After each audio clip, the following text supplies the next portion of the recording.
my crafty pals, it's Sarah with Digiby Crafts and More. Thanks for joining me today. Today I'm bringing you a high-end looking Dollar Tree DIY.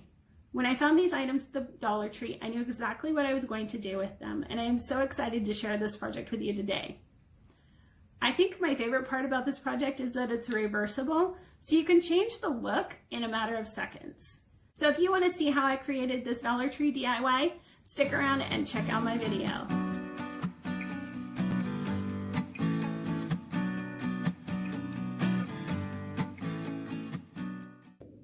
To get started on this project, you're going to sand the fronts and backs of each of these pumpkins to get off any imperfections. I grabbed 4 of these pumpkins from the Dollar Tree because I wanted to spell out the word fall, but you might have more or less depending on what word you want to use for your decor piece.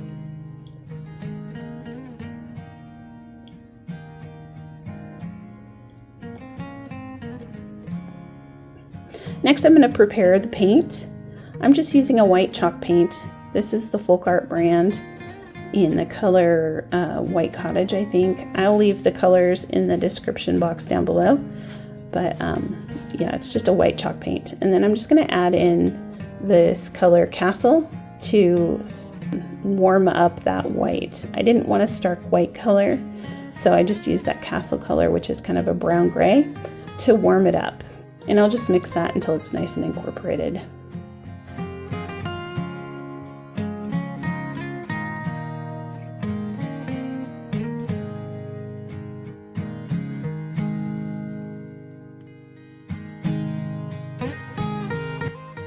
Next, we're going to paint our pumpkins. I'm just using a 1-inch paintbrush, and I'm just going to paint the fronts and back of each of these pumpkins, and the insides too.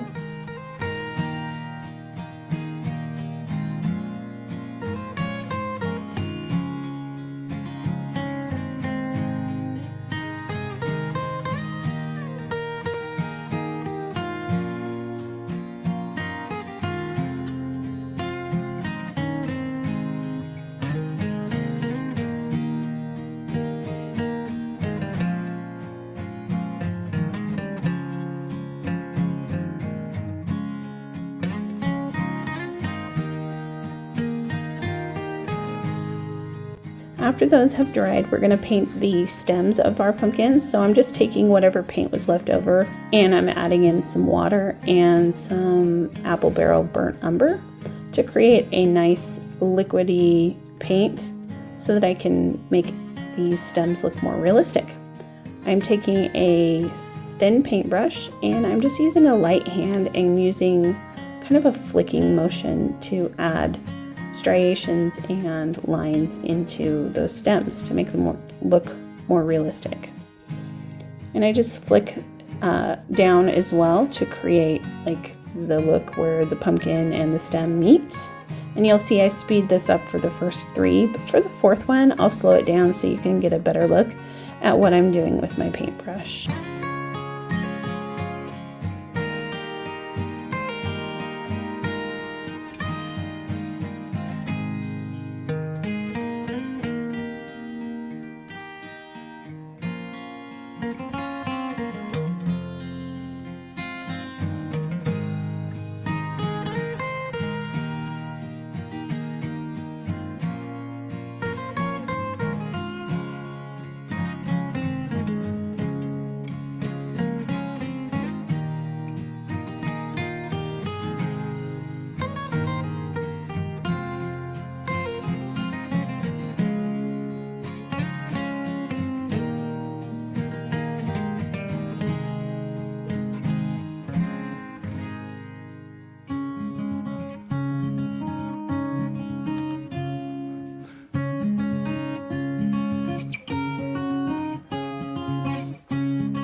So I wanted my pumpkins to look a little more rounded and less tooty.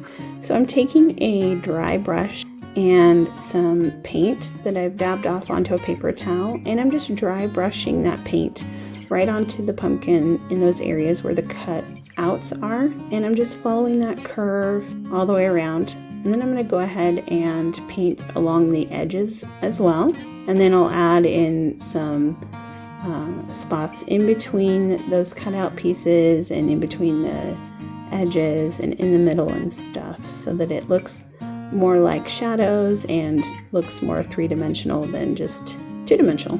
If you get any spots where you think the paint is a little too dark, you can just use a sanding block or your sandpaper to lighten that up after the paint has dried.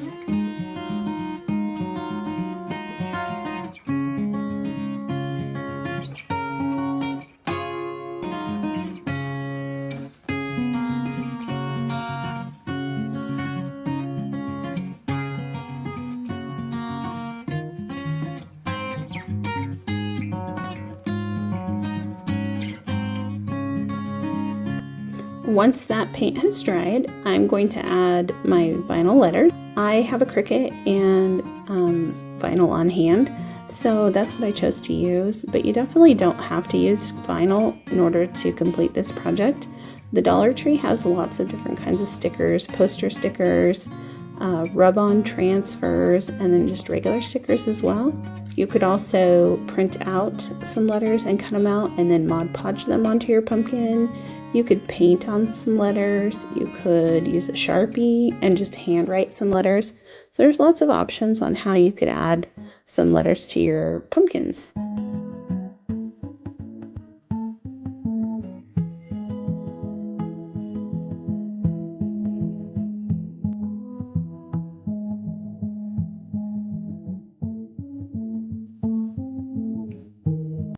So I'm just going to add those letters to each one of my pumpkins to spell out the word fall.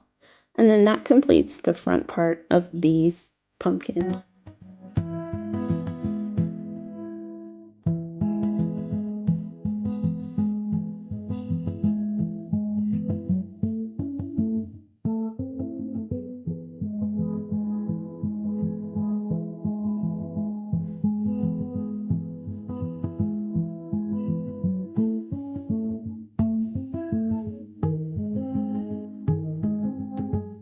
So then we're going to work on the back side of this pumpkin, or the second side as I like to say. So we're just going to add some Mod Podge. You want a generous amount of Mod Podge so that your paper will stick nicely.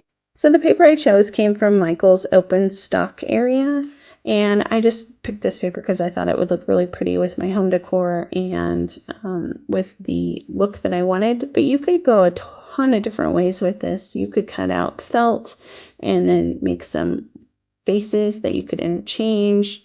You could make one side spooky and the other side just fall, or you could do like Thanksgiving themed, or just all fall like I did. Whatever you want to do. It's the world of possibilities there. So once your Mod Podge is completely dried, we're going to get rid of that extra paper. And what I like to do first is cut out the bulk so that it's easier for sanding. So I'm just taking my scissors and I'm just going to trim around those bigger areas where I can just trim out the paper.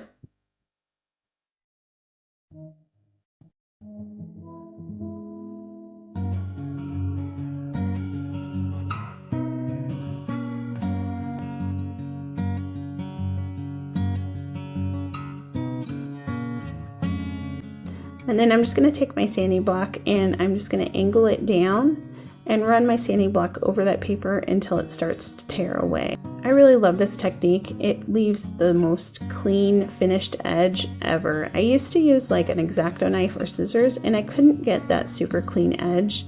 And with the sanding block and sandpaper, it just really creates a super clean, nice looking edge. So if you haven't given this a try before, I suggest that you give it a try and see what you think about it, because I love this technique.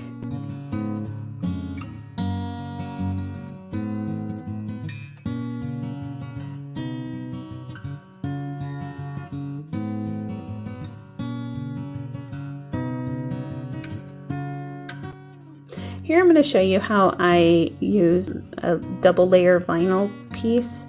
So I had already cut out and weeded the black letters, and then I transferred the words onto the transfer tape, and then I'm just going to add in those leaves onto my transfer tape. So it's just kind of a double step vinyl process here.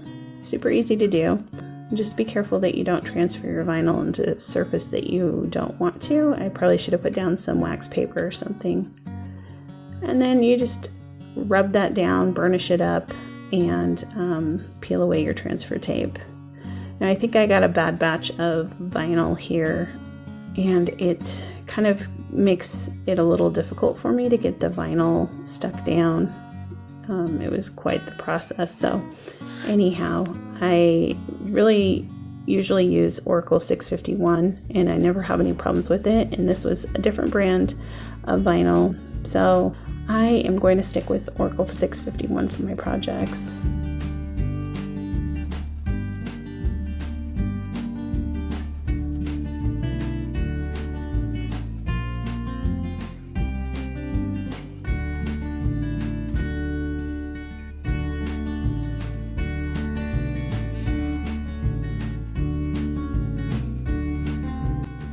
And I decided I wanted a little red truck on one of my pumpkins, so here is the whole process of weeding out the extra pieces that we don't need. And then I just lay my transfer tape right over the top, burnish it down, and then remove that vinyl from the backing. And then it's all ready to go onto my piece.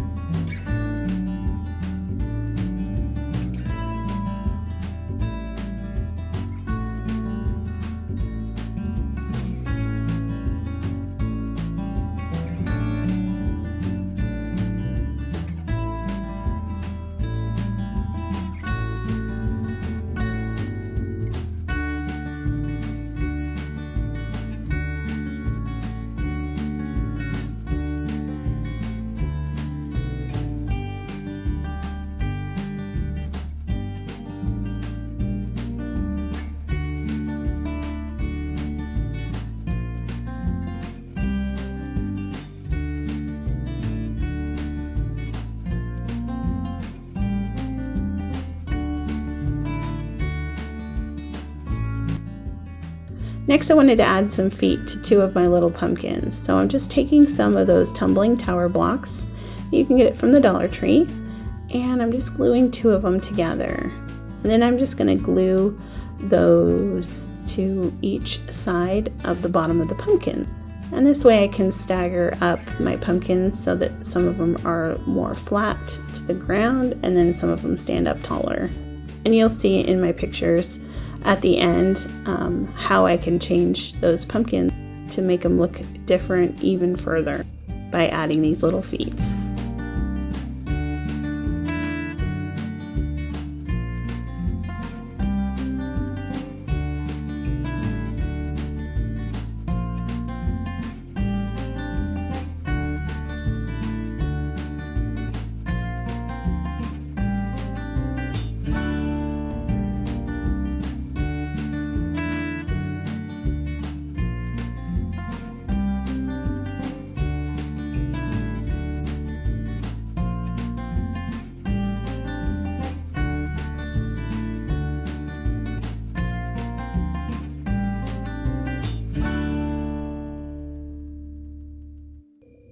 So here's a look at the final project. I love how these turned out. I added some boxwood greenery that I purchased at Walmart into these pumpkins, and that is all I added because I just wanted to keep it clean and simple. And I love that in 2 seconds flat you can turn these around and create a completely different look. Let me know in the comments down below what you think of this project and what you would add to the back of your pumpkins. Thanks for stopping by and checking out my video. I really appreciate it. Let me know what you think of this project and give me a thumbs up if you liked it. Don't forget to hit that subscribe button so that you can see what I'm doing in the future. And I really appreciate you. I'm thankful for you, and I'm so glad that you are here. I hope you stay healthy and safe, and I will talk to you next time. Bye!